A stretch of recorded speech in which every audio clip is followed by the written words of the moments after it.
Hello everyone, मैं हूं आपका अपना अंकित। और सबसे पहले तो मैं ये उम्मीद करता हूं कि इस पैंडेमिक में जब देश हमारा इतने बुरे दौर से गुज़र रहा है, मैं उम्मीद करता हूं कि आप सभी अपने अपने घरों पे कुशल होंगे। और एक्चुअली यूट्यूब पे ये मेरा पहला वीडियो है किसी एजुकेशनल कंटेंट को लेके। सो आज हम शुरुआत करेंगे इंग्लिश ग्रामर के बेहद ही एक simple but I can say बहुत ही इंपॉर्टेंट टॉपिक से, जिसका नाम मॉडल्स है। मुझे जहाँ तक की उम्मीद है कि आप लोगों में से कई ने इसे पढ़ा भी होगा पहले, और अगर पढ़ भी लिया हो तो ये आपके रिवीजन के लिए हो जाएगा, वरना अगर आपने नहीं भी पढ़ा है, अगर आप न्यू हैं इसमें, सो ये आपका काफ़ी हेल्प करेगा।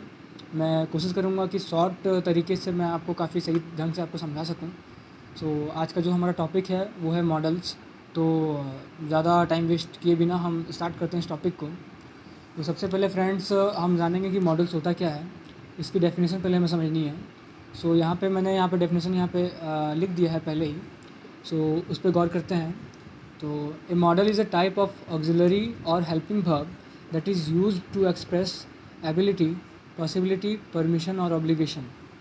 सो सिंपली हम इससे ये समझ रहे हैं कि मॉडल एक टाइप का ऑक्सिलरी वर्ब होता है या फिर हेल्पिंग वर्ब होता है, जिसका यूज़ हम लोग किसी भी एबिलिटी को, पॉसिबिलिटी को, परमिशन को या फिर ऑब्लिगेशन को दर्शाने के लिए करते हैं। अब आप पूछेंगे क्या एबिलिटी, पॉसिबिलिटी, परमिशन और ऑब्लिगेशन। तो लेट मी टेल यू कि एबिलिटी मीन्स क्षमता होती है। लाइक अगर आप किसी काम को कर सकते हो, so that is called ability. Possibility means chances. As suppose कि आपके पास एक कॉइन है, ठीक है, और आपने उस कॉइन को एयर में फेंका, तो क्या पॉसिबिलिटीज़ है कि क्या आएगी? या तो हेड्स आ सकता है या तो टेल्स आ सकता है। सो पॉसिबिलिटीज़ आप समझ गए हैं कि क्या है एबिलिटी, पॉसिबिलिटी। परमिशन तो आप सबको पता है, परमिशन मांगना, देना। Okay. And the last one is obligation. Obligation का मतलब होता है बाधा डालना, किसी भी काम में रुकावट डालना, दैट इज़ ऑब्लिगेशन। तो इन सभी इनको मॉडल्स वर्ड्स के ज़रिए हम लोग एक्सप्रेस करते हैं। सो और मैंने कुछ इम्पॉर्टेंट टर्म्स है मॉडल्स को लेके, जिनको मैंने मेंशन किया हुआ है। आज हम इसमें से 3-4 कुछ टर्म्स पे बात करेंगे, बट मैं पहले आपको इंट्रोड्यूस करवा दूँ ये टर्म्स हैं क्या। तो मैंने यहाँ पे लिस्ट किया हुआ है कि list of some important modal verbs. So पहले मैं सबके बारे में बारी बारी से बात करेंगे अलग अलग से। फिलहाल उनकी हिंदी जान लेते हैं कि है क्या ये मॉडल्स। पहला है कैन, इसका मतलब होता है सकना। कुड, सका। मे, इसका मतलब भी होता है सकना। माइट, सकना। वुड का मतलब भी होता है किया करता था। यूज्ड टू, इसका मतलब होता है अक्सर करता था। शुड मतलब चाहिए। मस्ट मतलब अनिवार्य चाहिए। डेयर नॉट मतलब हिम्मत नहीं। नीड नॉट मतलब ज़रूरत नहीं। आउट टू मतलब चाहिए। तो हम लोग हर एक टॉपिक के बारे में, हर एक टर्म के बारे में, हर एक मॉडल वर्ब के बारे में बारी बारी से जानेंगे। फ़िलहाल हम लोग सबसे पहले चलते हैं कैन की तरफ। सो यूज़ ऑफ कैन। तो कैन क्या होता है? जैसा कि अभी हमने इसका हिंदी जाना, इसका हिंदी होता है सकना। तो हम लोग समझेंगे कि कैन का यूज़ हम लोग करते कैसे हैं, कहाँ पे इसका यूज़ किया जाता है इंग्लिश ग्रामर में। सो मैंने यहाँ पे लिखा हुआ है to show present capability. Capability मतलब वही होता है कार्य क्षमता। सो प्रेजेंट का मतलब यहाँ पे फ्रेंड्स प्रेजेंट टेंस है। यानी कि कैन का जब हम यूज़ करेंगे तो यहाँ पे हम लोग प्रेजेंट टेंस के बारे में बात करेंगे, ऐसा नहीं कि हम पास्ट टेंस की बात करने लगेंगे। ओके। सो यहाँ पे सिंपली 100% एबिलिटी मैंने ब्रैकेट में लिखा हुआ है। इससे आप ये समझेंगे कि जब किसी काम को करने में हम पूरी तरह से सक्षम होते हैं, मतलब जैसे कि आप, आपके पिताजी हैं या फिर आपके घर में कोई भी बड़े हैं जिनको बाइक चलाना आता हो, या फिर मान मान लीजिए साइकिल चलाना आता हो, तो आप वो कह सकते हैं कि आई कैन, वो अगर बोलें कि I am able to drive bike, so simply वो ये बोल सकते हैं, आई एम एबल ना बोल के वो बोल सकते हैं कि आई कैन ड्राइव बाइक। उससे ये समझ आता है कि वो पूरी तरह से सक्षम है बाइक बाइक चलाने में। तो मैंने यहाँ पे इसका स्ट्रक्चर दिया हुआ है, आप देखेंगे किस तरह से स्ट्रक्चर है। तो स्ट्रक्चर है इसका subject plus can plus verb one plus object. और मैंने स्ट्रक्चर दे दिया है यहाँ पे subject plus can plus verb one plus object. मैंने एक एग्जांपल लिया है, मैं बाइक चला सकता हूँ, जैसे कि अभी मैंने एक एग्जांपल बताया था। तो यहाँ पे सब्जेक्ट क्या हो गया, मैं का इंग्लिश होता है आई, हमने सब्जेक्ट बैठाया। उसके बाद हम लोग कैन बैठाते हैं, तो हमने कैन बैठा दिया क्योंकि ये एक ऑक्सिलरी वर्ब का फॉर्म है। फिर हम लोग वर्ब बैठाते हैं, तो यहाँ पे बाइक चलाना एक वर्ब है, तो चलाना का, बाइक चलाने का ड्राइव बाइक होता है, तो ड्राइव लिखा और ऑब्जेक्ट हो गया बाइक। सिंपली अगर कोई एक छोटा सा बच्चा है जो 2 साल का है, अगर वो ये बात बोल रहा है कि मैं बाइक चला सकता हूँ, तो क्या आपको लगता है कि पॉसिबिलिटीज़ है, एबिलिटी है वो उसमें 100%? बिल्कुल नहीं। तो अगर हम ग्रामेटिकल बात ना करें, अगर हम लिखने की बात ना करें राइटिंग में, अगर आप कोई बात कर रहा हो, आप अगर किसी से स्पोकन बात करें, मतलब स्पीकिंग, आई कैन से कि जब आप किसी की कन्वर्सेशन कर रहे होते हो, और एट द टाइम अगर आप यूज़ कर रहे हो कैन का, तो आप तभी कैन का यूज़ कीजिए जब आप श्योर हैं कि आप उस काम को करने में 100% एबल हो। जैसे कि मैं खुद के बारे में बता सकता हूँ कि मैं साइकिल चलाने में बिल्कुल एबल हूँ 100%। सो या फिर मैं बाइक चलाने में एबल हूँ, तो मैं बोलूँगा कि yes I can drive bike. और अगर मुझे नहीं आता कार चलाना, तो उसके बारे में बात करेंगे सिंपली आगे, तो हम कैन नहीं बोलते हैं सिंपली वहाँ पे। ओके, और इसका एक और मैंने एग्जांपल लिया हुआ है जो कि हम देखते हैं यहाँ पे है कि हम लोग अंग्रेजी लिख सकते हैं। सो अभी हमने इसका स्ट्रक्चर पढ़ा था, subject plus can plus verb plus object. आप मेरे हिसाब से काफ़ी इजी इसका स्ट्रक्चर है, आप सभी को याद भी हो गया होगा। सबसे पहले सब्जेक्ट लगाते हैं तो मैंने सब्जेक्ट यूज़ कर दिया वी हम लोग का। ओके, फिर हम लोग कैन लगाते हैं, हमने कैन यूज़ किया। एंड आफ्टर दैट हम लोग वर्ब लगाते हैं तो वर्ब वन यूज़ करते हैं हम लोग, क्योंकि प्रेजेंट टेंस है सिंपली। पहली बात तो ये है, और मॉडल्स में वर्ब वन का यूज़ होता है। सो लिखने का यहाँ पे राइट हो गया। ओके, और इंग्लिश ये ऑब्जेक्ट है तो इंग्लिश हमने यूज़ किया। सिंपली हर एक चीज़ का पॉजिटिव नेगेटिव होता है, तो यहाँ पे जो मॉडल्स हैं इनके भी नेगेटिव्स हैं। किस तरह से नेगेटिव्स में, नेगेटिव्स काफ़ी इजी है, कुछ नहीं करना है सिंपली। इसे मैं उतना समझाऊंगा नहीं, इसे जल्दी पार करूँगा। तो यहाँ पे नेगेटिव ऑफ कैन में सिर्फ नॉट लगा देना है। जैसे कि मैं एग्जांपल देता हूँ कि मैं उड़ नहीं सकता हूँ। सो यहाँ पे इसका इंग्लिश सिंपली हो जाएगा आई कैन नॉट फ्लाई। ये आप समझ ही पा रहे हो खुद, मुझे उतने मतलब एक्सप्लेन करने की नीड नहीं है। It is very easy my friends. So dear friends, हम आगे बढ़ते हैं। तो कैन का यूज़ वैसे हम परमिशन लेने में ज़्यादा करते नहीं हैं। आप ही बताइए, अब मतलब कैन मोस्टली मे का यूज़ करते हैं हम लोग, जो कि हम लोग आगे पढ़ेंगे। लेकिन फिर भी एक तरह से अगर कोई क्वेश्चन पूछ रहा है, जैसे कि आपने अगर अपने फ्रेंड से आप अगर अपने फ्रेंड से पूछ रहे हो जो कि आपके हम उम्र है, तो सेम एज वाले को उतना रिस्पेक्ट नहीं दिया जाता है। लाइक मैं ऐसा नहीं कर रहा हूँ कि आप रिस्पेक्ट दे नहीं सकते हैं, बट एटलीस्ट फ्रेंड्स से तो हम नॉर्मली बात करते हैं ना, तो उनके साथ हम कैन यूज़ कर सकते हैं। मोस्टली में टीचर्स के लिए, बड़ों के लिए, उनके लिए यूज़ किया जाता है। ओके, सो हम लोग यहाँ पे देखते हैं कि कैन का यूज़ कैसे परमिशन के लिए कर सकते हैं। तो जैसे कि यहाँ पे मैंने स्ट्रक्चर लिख दिया है, can plus subject plus verb one plus object. Okay, और मैंने यहाँ पे एग्जांपल दिया हुआ है, क्या मैं कुर्सी पर बैठ सकता हूँ। ओ सॉरी, यहाँ पे एक मेरे से मिस्टेक हुई है, मैंने यहाँ पे क्वेश्चन मार्क नहीं दिया है। आप क्वेश्चन मार्क ज़रूर दे दीजिएगा। Okay, so that's all. So यहाँ पे क्वेश्चन है कि क्या मैं कुर्सी पर बैठ सकता हूँ। तो मैंने इसे बहुत ही आसान तरीके से बनाया है, बिल्कुल जिस तरह से स्ट्रक्चर से बनता है आप भी बना सकते हैं। यहाँ पे क्वेश्चन था क्या मैं कुर्सी पर बैठ सकता हूँ, तो कैन सब्जेक्ट हो गया, आई यहाँ पे वर्ब लगाना है तो बैठना यहाँ पे वर्ब हो गया, तो सीट लगाए हमने। और ये कुर्सी पर बैठना को कहते हैं लाइक ऑन द चेयर हो गया। वैसे ये जो टॉपिक है on the chair, on in, up down, ये सब जो है, ये टॉपिक पे भी अगर आपको कोई वीडियो चाहिए होगी तो प्लीज़ कमेंट बॉक्स में बताइएगा। हो सके तो मैं जल्दी उस पर भी नेक्स्ट वीडियो अपलोड कर दूंगा, ताकि आपको समझने में आसानी हो कि किस जगह ऑन का यूज़ करते हैं, किस जगह इन का यूज़ करते हैं। तो फिलहाल हम लोग मॉडल्स पे बात करते हैं। अगर आपको वैसी कोई भी नीड होती है, मैं आपके साथ ऑलवेज़ हूँ।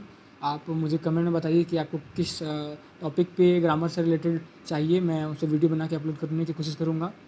ओके, सो अब हम इसके सेकेंड टॉपिक पे चलते हैं, जिसका नाम है could. Okay friends, so that is use of could. Could का मतलब सका था, सका। ओके, सो यहाँ पे मैंने लिखा है टू शो पास्ट कैपेबिलिटी। यानी कि यहाँ पे हम लोग प्रेजेंट टेंस का बात ना करते, पास्ट टेंस का बात करते हैं। ओके, और यहाँ पे मैंने कोई भी एबिलिटी बात नहीं की है, मगर 100% एबिलिटी आप मान के चलिए। सो उतना ज़्यादा डीप नहीं है ये, आप सिंपली समझ सकते हैं, बहुत ही ईजी टॉपिक है। ओके, मैं काफ़ी ज़्यादा टाइम आपका नहीं लूँगा। सो मैंने यहाँ पे स्ट्रक्चर लिखा हुआ है कि subject plus could plus verb one plus object. काफ़ी ईजी स्ट्रक्चर है, आपको याद हो जाएगा। और एक्चुअली स्ट्रक्चर तभी याद होता है जब हम उसको बार बार प्रैक्टिस करते हैं, बार बार लिखते हैं।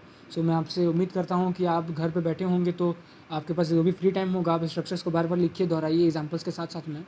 काफ़ी बेहतर होगा आपका समझने का क्षमता। Okay, understanding level. सो हम लोग एग्जाम्पल देखते हैं इसका। तो मैं स्टेज पर नाच सकता था। मैंने अभी बताया कि यहाँ पे टू शो पास्ट कैपेबिलिटी, यानी कि हम लोग प्रेजेंट टेंस की बात नहीं करते हैं, इसलिए आप देख सकते हैं कि मैंने था यूज़ किया यहाँ पे। ओके, सो यहाँ पे मैंने इसका इंग्लिश कैसे लिखा हुआ आप देख सकते हैं, किससे ट्रांसलेशन होता है। आपको काफ़ी हेल्पफुल होगा ये वीडियो मेरे हिसाब से। सो मैं स्टेज पर नाच सकता था, तो सब्जेक्ट मैंने आई लगाया, कुड यूज़ किया, वर्ब वन डांस हो गया, डांस वर्ब है एक। ओके, नाचना। एंड ऑब्जेक्ट यहाँ पे स्टेज है। सिंपली एक और बात मैं बता देना चाहता हूँ कि स्टेज और पोडियम में काफ़ी डिफरेंस होता है। अगर किसी को पता भी है तो भी सुन लीजिए एक बार कि पोडियम हम तब यूज़ करते हैं जब जैसे कि प्रेसिडेंट अगर कहीं पे स्पीच दे रहे हों तो उसको हम स्टेज नहीं कहते हैं, वो एक रिस्पेक्टेड जगह हो गई जिसे हम पोडियम के नाम से कहते हैं। और स्टेज जैसे डांस वांस करने के लिए या फिर कोई एंटरटेनिंग पर्पज़ से अगर कुछ ऐसा कोई प्रोग्राम होता है तो उस एरिया को हम स्टेज कहते हैं। ओके, सो वो तो बात की बात हो गई, आपको पता ही होगा। सो मैंने यहाँ पे एग्जांपल आपको समझा दिया। मैं स्टेज पर नाच सकता था, I could dance on the stage. इसका नेगेटिव स्ट्रक्चर भी सिंपली बहुत ईजी है friends. Subject plus could not plus verb plus object. मेरे हिसाब से आपको बिल्कुल समझ आ रहा होगा काफ़ी ईजी तरीके से। मैं उम्मीद करता हूँ कि आपको बेहतर तरीके से समझ आए। और अगर आपको किसी भी तरह की परेशानी होती है, अगर आपको कोई भी डाउट्स होते हैं तो प्लीज़ कमेंट बॉक्स में पूछिएगा। मैं कमेंट बॉक्स में आपसे जुड़ने की कोशिश करूँगा।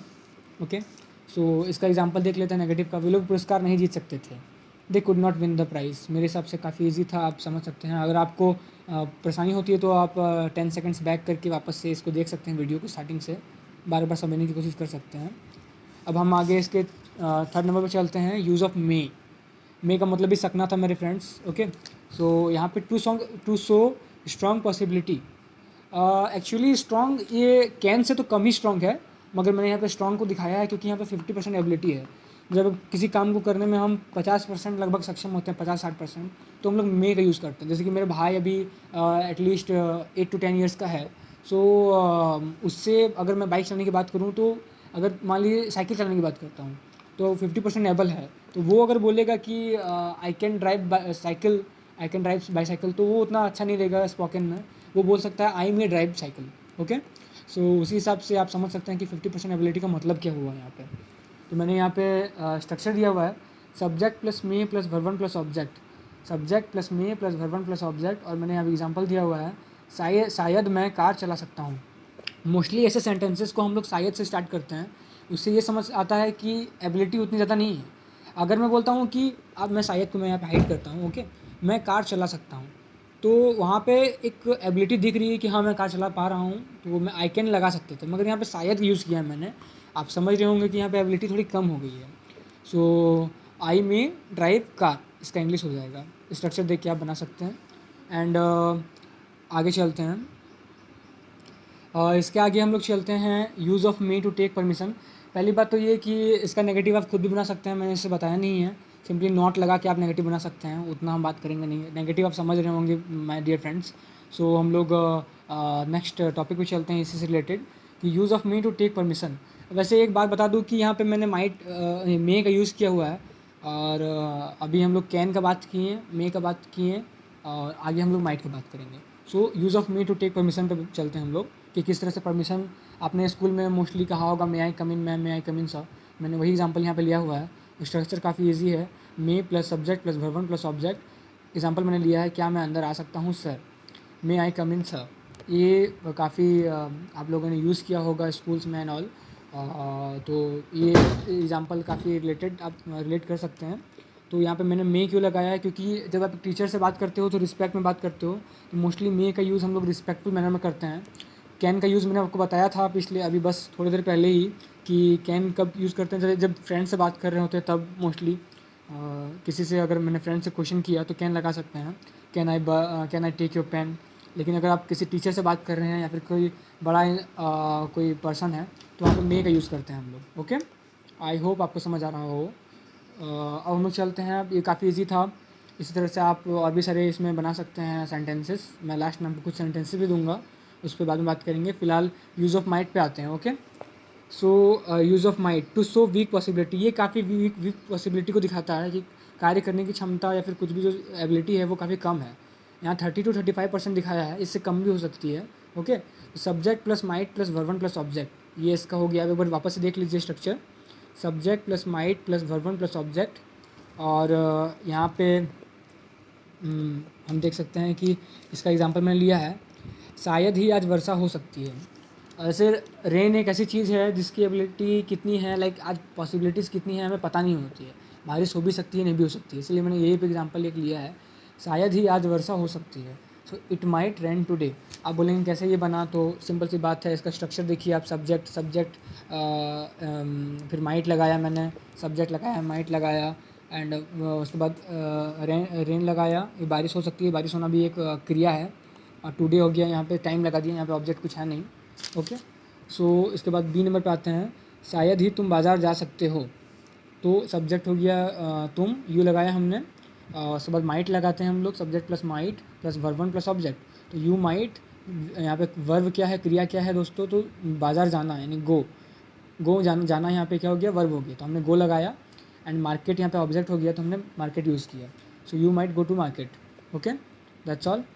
अब इसके नेगेटिव स्ट्रक्चर पे उतना बेसिकली बात करेंगे नहीं, जिस तरह से हमने सबको नेगेटिव स्ट्रक्चर पे स्किप किया है। आप समझ सकते हैं, subject plus might not plus verb one plus object काफ़ी इजी है, बस माइट को समझ लिए तो उसका नेगेटिव कोई भी बड़ा बात नहीं है। मैं उम्मीद करता हूँ कि आपको समझ आ रहा होगा। इसका एग्जांपल देखते हैं हम लोग, शायद मैं बाज़ार नहीं जा सकता हूँ। तो यहाँ पे मैंने शायद लगाया है, अगर शायद ही लगा रहता तो ज़्यादा बेटर रहता। तो आप समझ सकते हैं यहाँ पे शायद ही होगा। Okay, so I might not go to the market. So this is all. आज हम लोग वैसे सकना यानी कि कैन, कुड, मे, माइट, इन्हीं पे बात किए, इन 4 टॉपिक पे। नेक्स्ट वीडियो में मैं कोशिश करूँगा कि मैं पूरे सारे टॉपिक्स को मैं क्लियर कर दूँ। फ़िलहाल आज इतना तक ही। आप पहले इसको ध्यान से पढ़ लीजिए, इसको एक बार समझ लीजिए। एक इम्पॉर्टेंट लास्ट चीज़, मैंने कुछ वर्ड पावर्स दिए हुए हैं जो आपके लिए इम्पॉर्टेंट हो सकते हैं। हो सके तो आप स्क्रीनशॉट मार लीजिएगा वीडियो से। ओके, स्क्रीनशॉट ले लीजिएगा। और जैसे मैंने यहाँ लिखा हुआ है, स्करेज का मतलब होता है बर्बादी। डायलेक्ट, DIALECT, डायलेक्ट मतलब होता है भाषा। अबैंडन का मतलब होता है त्यागना। एक्सटेंड का मतलब होता है क्षेत्र। एब्रप्ट का मतलब होता है अचानक। तो ये कुछ वर्ड पावर्स मैंने दी है जो आपके लिए हेल्पफुल होगी, ओके, कोई भी सेंटेंसेस बनाने में। सो इन वर्ड पावर्स को आप ध्यान दीजिएगा। एंड इसके बाद मैंने कुछ क्वेश्चंस दिए हैं, जो भी आज टॉपिक हमने पढ़ाई किया ना, तो सिंपली उन सारे टॉपिक से रिलेटेड मैंने कुछ क्वेश्चन दिए हैं। तो मैं कमेंट बॉक्स में दोस्तों अपना ईमेल आईडी दे दूंगा। ओके, मैं अपना जो जीमेल या फिर ईमेल आईडी है मैं वहाँ पे मेंशन कर दूंगा। आप लोग का आपका जो भी आंसर होगा, आप मुझे मेल कर दीजिएगा अपना आंसर। मैं क्वेश्चन यहाँ पे आपको बता देता हूँ, आप क्वेश्चन स्क्रीनशॉट ले लीजिएगा अपना वीडियो से। एंड सिंपली आप जो भी आंसर होगा मुझे मेल कर दीजिएगा। मैंने क्वेश्चंस लिखा हुआ है, मैं पढ़ के सुना देता हूँ, आप एक बार अच्छे से देख लीजिएगा। मैं उसे पकड़ सकता हूँ। फर्स्ट, सेकंड, आप लोग बहाना बना सकते हैं। तीसरा, सीता स्टेज पर नाच सकती थी। फोर्थ, शायद वह मुझे बुला सकता है। फिफ्थ, क्या मैं आपकी मदद कर सकता हूँ। यहाँ पे क्वेश्चन मार्क छूट गया है, आप सुधार लीजिएगा उसे। और लास्ट क्वेश्चन, शायद ही माँ खाना नहीं बना सकती है। शायद ही माँ खाना नहीं बना सकती है। सो डियर फ्रेंड्स, आज के लिए इतना ही। आज मॉडल्स हमने पढ़ा स्टार्ट किया। ये मेरा पहला वीडियो था। मैं उम्मीद करता हूँ कि आपको पसंद आया हो। और अगर आपको कोई भी डाउट्स होता है तो आप ज़रूर हम मुझे कांटेक्ट करने की कोशिश कीजिएगा। मैं अपना ईमेल आईडी कमेंट बॉक्स में दे दूँगा। और जो भी मैंने क्वेश्चन दिया है आप ज़रूर से बनाइएगा, काफ़ी इजी है। मैंने जो टॉपिक्स आज पढ़ाए हैं, आपको समझाए हैं, उनसे मेरे हिसाब से आप बिल्कुल समझ के बना लीजिएगा क्वेश्चंस के आंसर। एंड मुझे मेल कर दीजिएगा, मैं आपके मेल का इंतज़ार करूँगा। डियर फ्रेंड्स, अगर आपको ये वीडियो पसंद आया हो तो प्लीज़ चैनल को सब्सक्राइब कीजिए, वीडियो को लाइक कीजिए, और आपके जो भी डाउट्स होते हैं उन्हें कमेंट कीजिए। और ख़ुद के साथ साथ अपने जूनियर्स जो भी हों, अपने फ्रेंड्स कलीग्स के साथ शेयर कीजिए। और इसी के साथ मैं आपका तहे दिल से शुक्रिया करता हूँ। And thank you very much friends. See you in the next video. Till then, stay connected.